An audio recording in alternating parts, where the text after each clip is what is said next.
Sa kasalukuyang arsenal ng Philippine Army, ilan-ilan na lamang ang kanilang mga armored tactical vehicle katulad na lang ng mga high mobility multipurpose vehicle o mas kilala sa tawag na Humvee na donasyon pa ng Estados Unidos sa bansa nung matagal na panahon na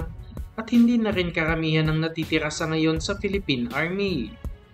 Maliban sa mga Humvee, mayroon din tayong dadalawa lamang na Kia Light Tactical Vehicle na donasyon din ng South Korea sa bansa noong 2018 upang mahikayat na bumili ang hukbong sandatahan nito, ngunit hindi rin nagustuhan ng mga opisyales dahil kakaunti lamang ang kayang isakay ng mga naturang armored vehicle. Mayroon ding mga Bigfoot armored vehicle ang Philippine Army na donasyon naman ng China noong 2022 sa bansa, ngunit iilan lamang ang mga ito at sa suma total ay makikitang halos wala talagang mga armored tactical vehicle ang ating mga kasundaluhan at masyado silang delikado sa ambush ng mga kalaban.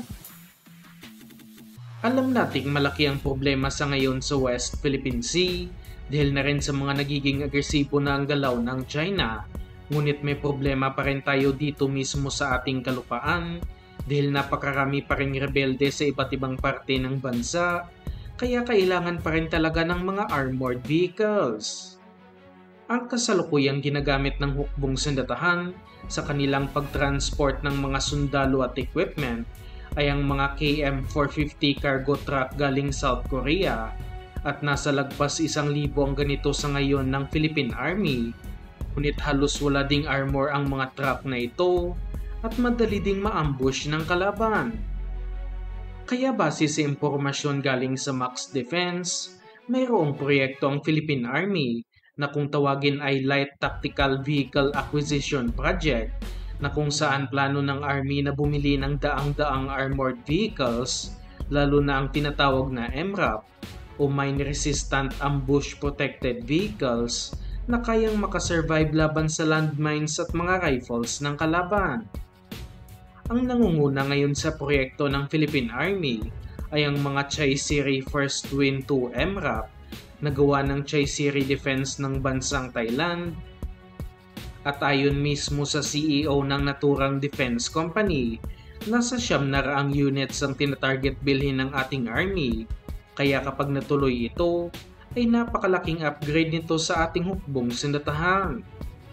Ang maganda pa dito ay makikipag-partner umano sila sa lokal na kumpanya dito sa Pilipinas upang makapagsagawa ng local manufacturing facility at dito na gawin ang mga naturang armored vehicle. Sinasabing nakapasa na rin ang mga MRAP na ito sa NATO standard, kaya dekalidad din ang mga produkto na ito ng Thailand. At ang maganda pa dito ay matutulungan nilang gumawa din ng sariling armored vehicle ang Pilipinas. At sa kasalukuyang impormasyon galing sa Max Defense, sinasabing nasa 200 muna ang paunang bibilhin ng Pilipinas na may budget ng nasa 4 billion pesos at inaasahang daragdagan pa ito dahil nasa 900 ang target ng bansa. Kasalukuyang nakikipagkumpetensya ang Chai-Siri ng Thailand sa iba't ibang offer mula sa ibang bansa, katulad na lang ng DAPC-2 Promoter Armored Vehicle na gawa ng Daeji Precision and Industries ng bansang South Korea. Ngunit hindi pa natin alam kung kasama ba sa kanilang offer ang local manufacturing dahil ito ang pinaprioridad sa ngayon ng ating gobyerno. Samantalang may offer din naman ng Israel na mga armored vehicle, ngunit nagkaroon ng problema sa partner nitong lokal na kumpanya at na-late ang delivery ng mga armored vehicle na in-order ng PNP noon, kaya hindi tayo umaasang mananalo sila sa proyekto. May offer din naman ng lokal na kumpanya na Anyos Research Manufacturing na kung tawagin ay mga Liberato na sinasabing magkasama nilang gagawin ng isang Turkish defense company. Ngunit ang problema dito ay kahit prototype o isang vehicle ay wala pang nagawa ang Anyos at kailangan na ito sa ngayon ng Philippine Army.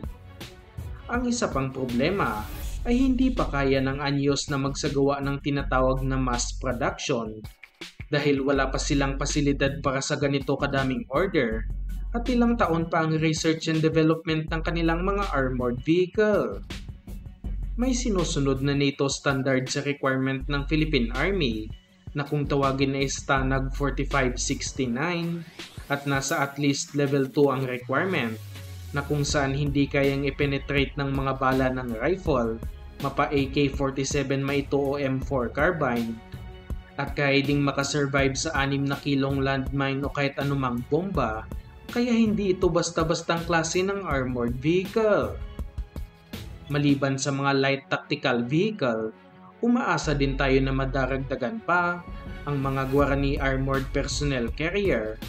para mapalitan na rin ang mga lumang APC katulad na lang ng Simba Armored Personnel Carrier na ilang dekada na rin nagsiservisyo at hindi na ganun kakapal ang armor kumpara sa mga bagong armored vehicles.